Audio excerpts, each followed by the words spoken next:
नवीन वर्षाचं आगमन होत असताना कायदा सुव्यवस्था बिघडणार नाही ह्याची काळजी घेण्याकरिता ज्या काही गोष्टींची काळजी घेणं आवश्यक आहे सिक्युरिटीच्या पॉईंट ऑफ व्ह्यूने त्या आपण घेतोय.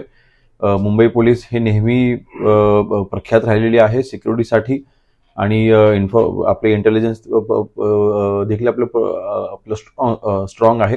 मला वाटतं काही चिंता करायचं कारण नाही. सेलिब्रेशन चांगलं होईल आणि कुठेही त्याच्यामध्ये बाधा येणार नाही. एआयचा पण भरपूर इस्तेमाल करण्यात येईल जे सिक्युरिटी अरेंजमेंट्स आहेत. ह्या वर्षी इनफॅक्ट आपण पहिल्यांदा गणेशोत्सवाच्या दरम्यान आपण लालबागचा गणपती असू द्या किंवा सार्वजनिक विसर्जनाच्या ठिकाणी देखील असू द्या गिरगावला देखील आपण एआयचा वापर केला होता आणि स्पेशली फेशियल रेकग्निशन कॅमेराच्या माध्यमातून देखील आपण सिक्युरिटी तिथे प्रोव्हाइड केली होती आणि मला वाटतं त्याचा चांगला उपयोग झाला.